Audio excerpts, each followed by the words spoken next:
Good morning. We're going to clean up this plumbing here, water distribution a little bit.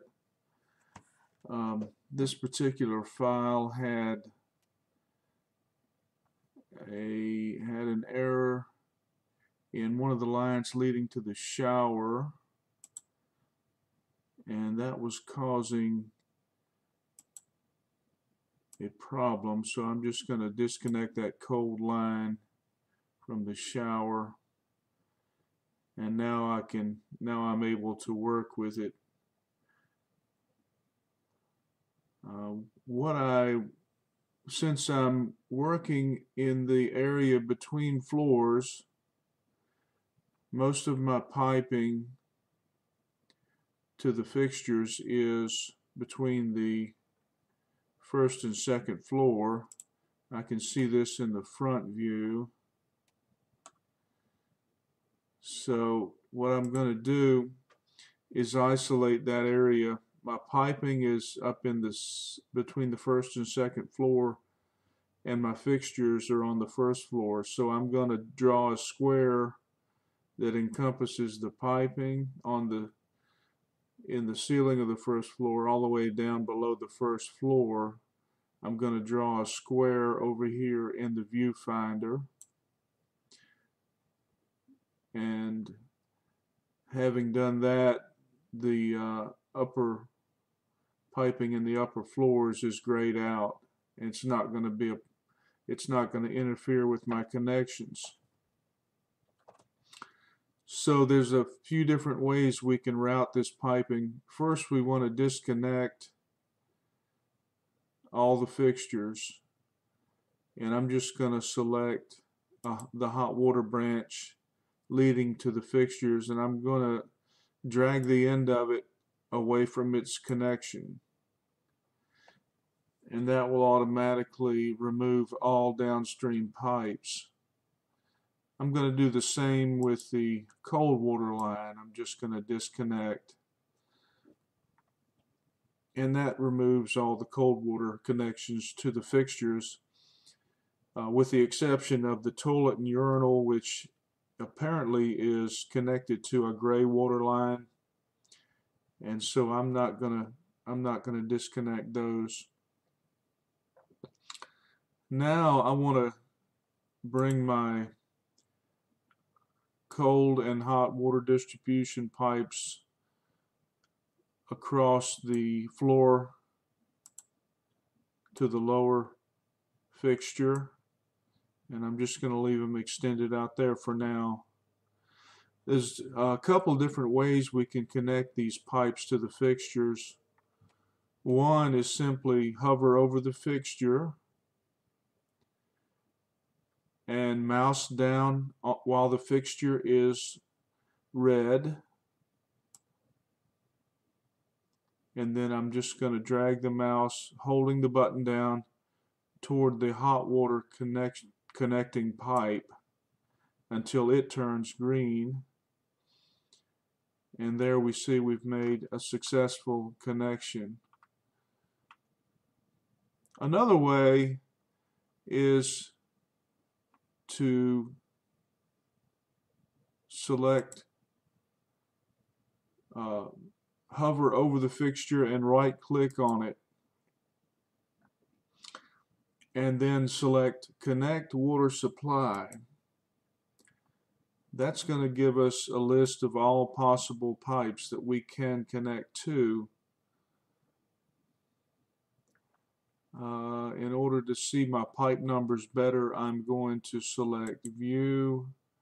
I'm going to turn off Fixture IDs. Now I can get a better view of my pipes.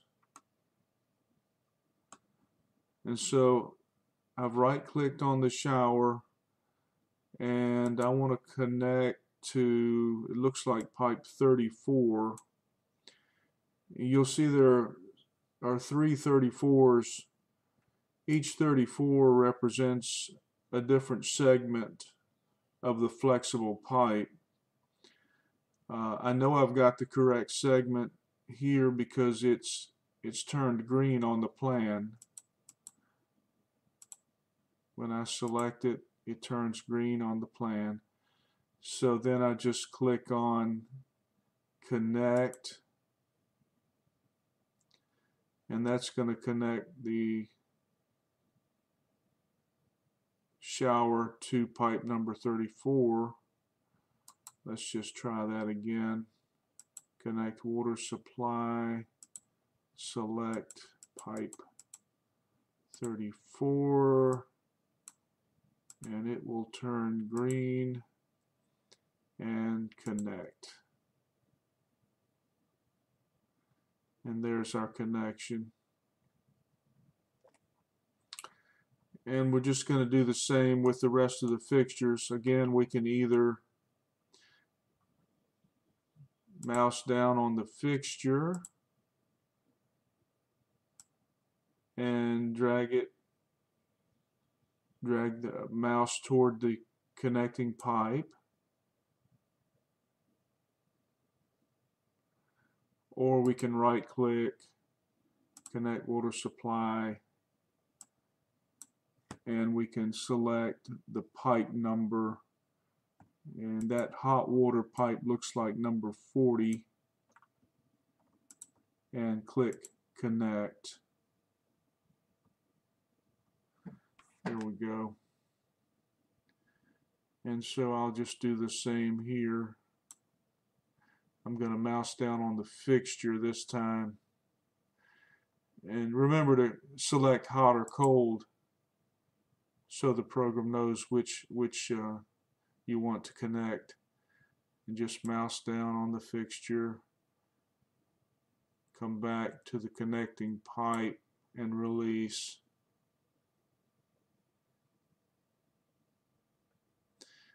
Okay, that's our 2 lavatories. And lastly, on the bottom, we have the shower or tub shower. And I'm just going to mouse down on the fixture.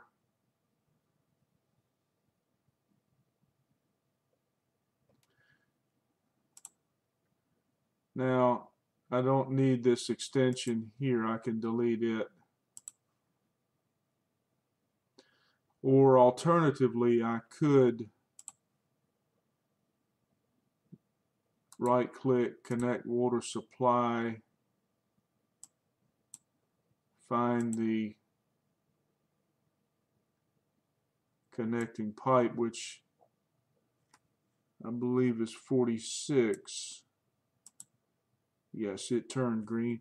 And I can just select connects to end, and it will bring the end of the pipe back to our connection. Connect. And there we go. Now we just have a shower over here left to connect. And I'm just going to drop that pipe. I'm going to reduce the size down to 1/2 inch. And I'll just bring it over here to our hot pipe.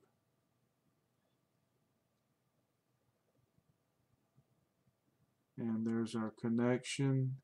And then I'll connect the cold.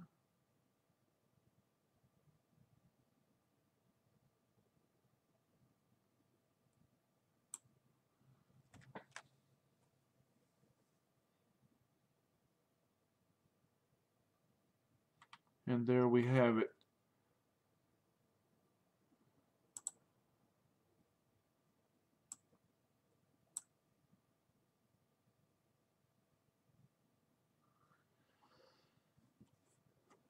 So now we're building a 3D image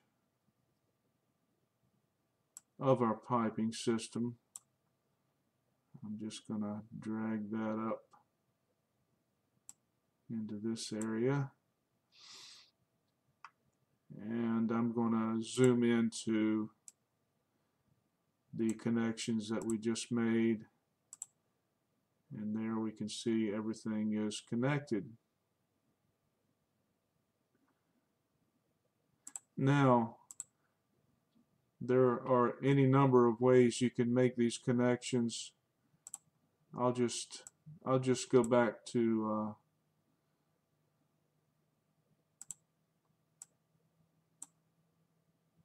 our starting point and disconnect all those fixtures. And you could certainly bring your pipes down that center wall, which might be another option. Just run it right down there,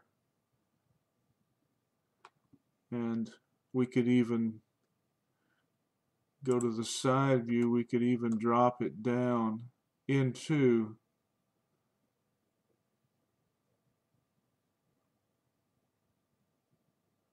the center wall. We might want to run across at that level there. We'll just get rid of that pipe in the attic or in the ceiling. We might want to run a branch down halfway down the wall and shorten our connections to the fixtures. Certainly is a viable option. And I'm just going to drag this hot water line out a little bit. And we might like to bring it over into there. And just run it on across there. And we go to the side view. We can do the same with the hot line. We can actually do our drop out here and then just drag it to whatever final position we want to use. We could even drag it halfway and then put a T down here in the wall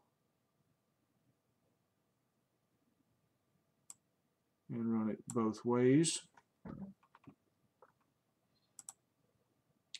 And having done that, we would simply right-click on the fixture, connect water supply, and then find the pipe number.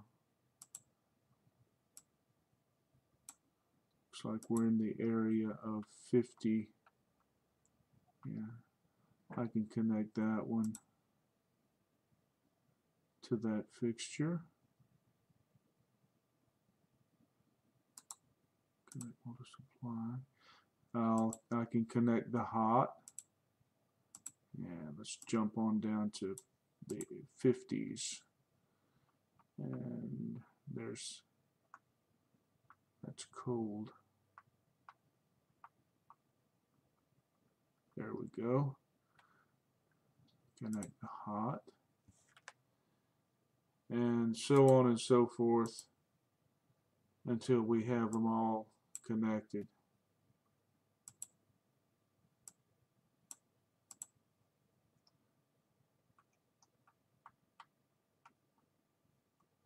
Connect.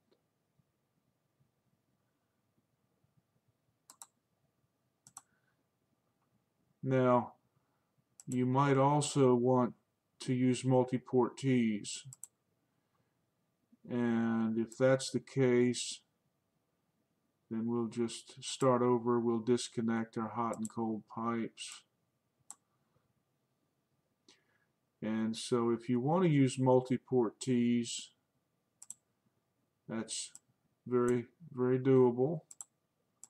We'll just bring our hot and cold out. We'll go ahead and connect our first fixture, which will be our shower in this case. Select cold.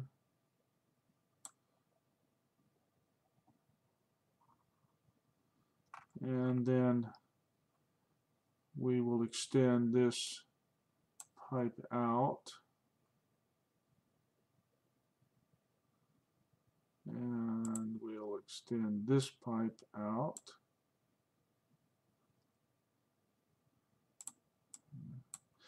And now subsequent connections can form a multi-port T using this method. We'll just connect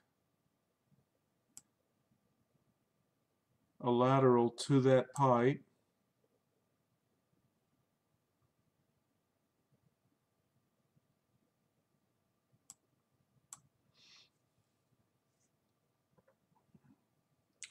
now we're going to have to bring it out further away from that fixture, I believe. Let's just put him out here, and then highlight it and slide it as far as it'll go, and it'll stop. It will stop on its own right there.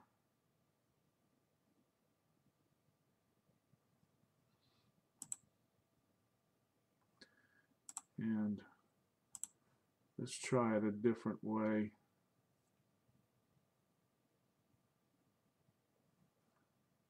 Let's get rid of that.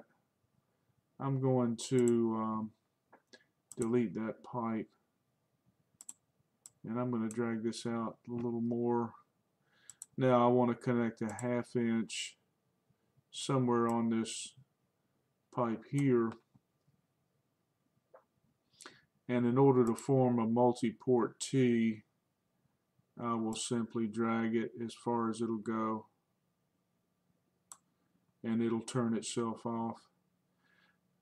So that's one leg of my multi-port T, and I can connect this to whatever fixture I want.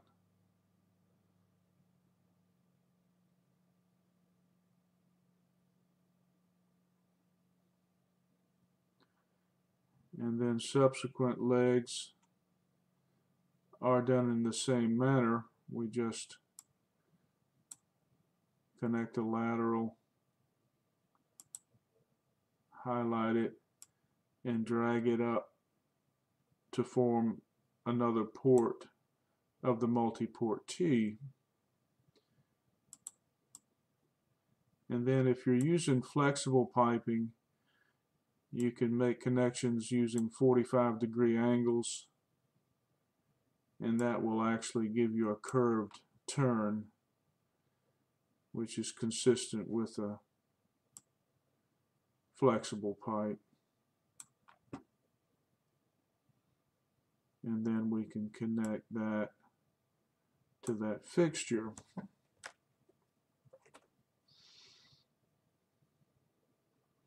So we'll just do another lateral, highlight it, and drag it up against the multi-port T, and it will turn itself off. And we connect one 45-degree angle after the other, and finally connecting to the fixture.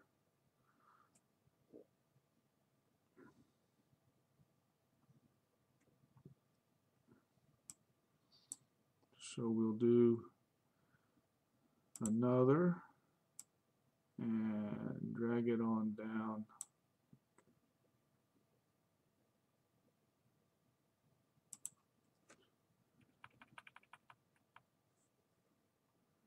And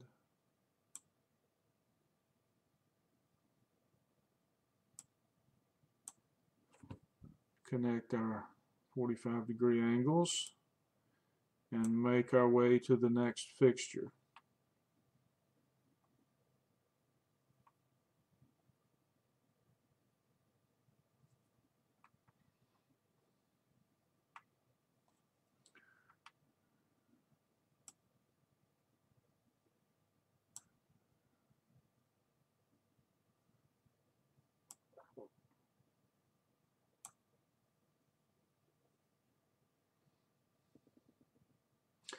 So you can see how your multi-port T can be configured. Of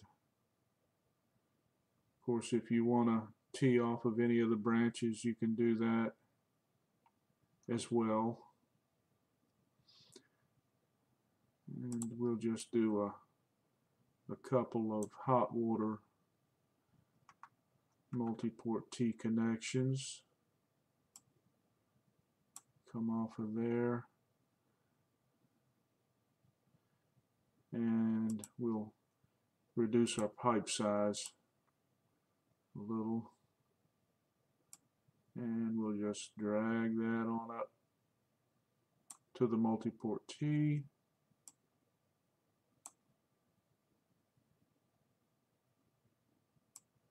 And make our 45-degree connections.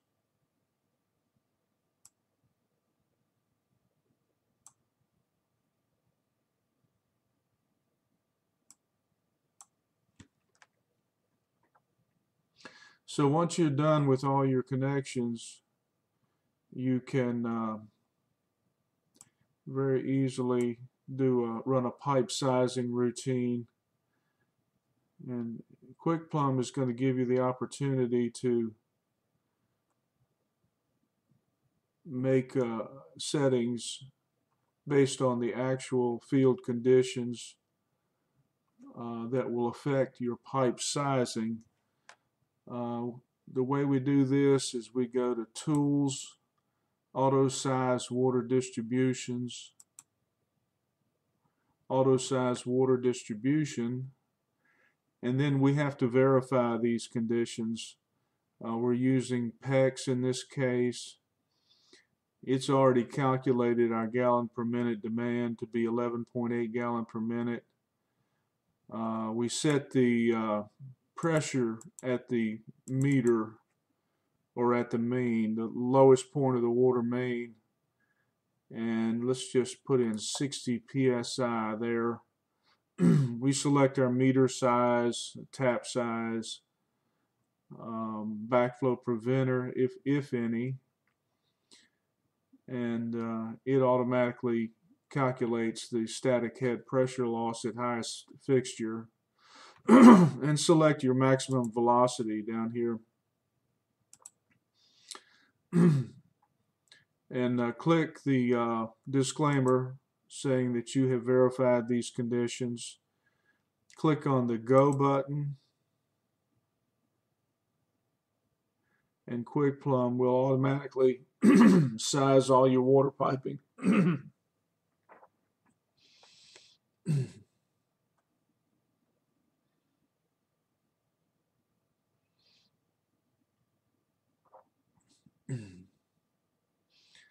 It's going to generate a chart that you can use to verify the pipe sizing. And let me just drag this chart over where you can see it. And this can be printed out and submitted to any interested parties. But you can see the pressure loss in each segment of pipe and various pieces of data regarding the pipe sizing. And when you run this, it automatically goes in and updates the pipe sizes to all your piping.